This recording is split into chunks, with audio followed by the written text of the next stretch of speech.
All right, joining me now is the man launching that investigation, House Oversight Committee Chair James Comer. Congressman, good to see you.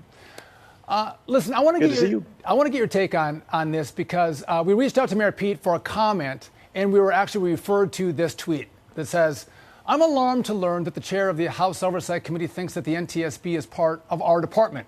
NTSB is independent and with good reason. Still, of course, we will fully review and respond appropriately." Congressman, how do you respond to Mayor Pete's ridiculous tweet? What he referred to as a typo in the letter that had absolutely nothing to do with what we were requesting from Mayor Pete. We want to know the response from the Secretary of Transportation. The people in this community in Ohio are concerned. No one from the federal government seemed to express an interest in their well-being. No one at high levels of the government.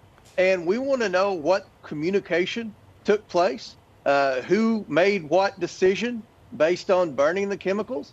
How do we know who's coordinating with the EPA and other emergency agencies that will ensure that groundwater is not contaminated? We just have a lot of questions, and this administration has been too busy to provide answers for the American people. The president is out in Ukraine promising more tax dollars to Ukraine to protect their border when our border is unsecure, and the Secretary of Transportation has had personal time. He hasn't had time to go out there. So we want to know exactly who's in charge and what decisions were made and when they were made.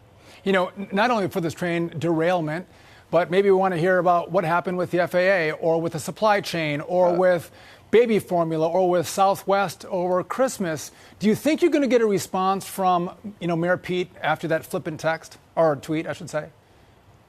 Well, that just shows the arrogance and the tone deafness of this administration.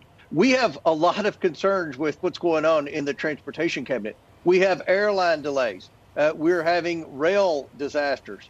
We have an infrastructure crisis. The federal government just invested a significant amount of money in infrastructure, and all we've heard from the Secretary of Transportation is that infrastructure is racist and that there are too many white people that are going to be working in these construction jobs. I mean, this isn't the type of leadership that I think the American people expect from the Secretary of Transportation. So we have a lot of questions for Mayor Pete, and hopefully he's going to cave to public pressure and start providing us with answers. This is the Oversight Committee. We're not going to let up just because the Democrats turned a blind eye to providing any type of oversight of the Biden administration for the first 2 years. That's over now. The Republicans are in the majority. Right. We have questions that the American people deserve answers for. And if he doesn't comply, I hope you reduce the funding of his department. But I want to move on because you have some news for us in the investigation into Hunter Biden and the laptop, Joe Biden.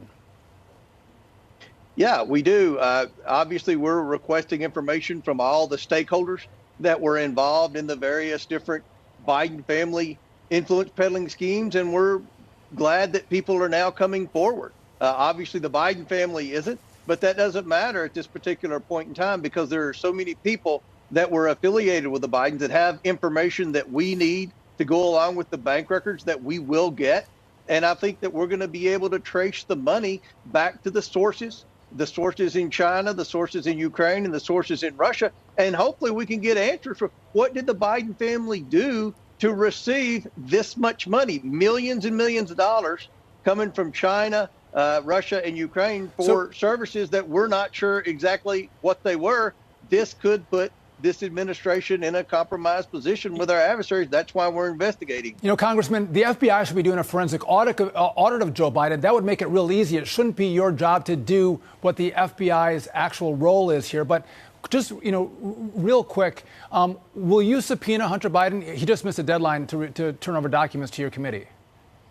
We're making sure every I's dotted and every T's crossed. As you know, you can subpoena people, then it goes to court if they don't comply with the subpoena. We're going to make sure when we issue subpoenas that they're going to hold up in court. Now, in the meantime, we're going to continue to request information from the Bidens, but luckily for our investigation, other people are coming forward, so we've got plenty of information to digest now.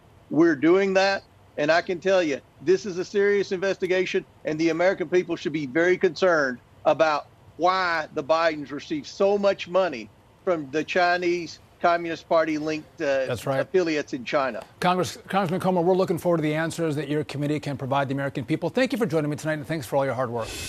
Hey, Sean Hannity here. Hey, click here to subscribe to Fox News YouTube page and catch our hottest interviews and most compelling analysis. You will not get it anywhere else.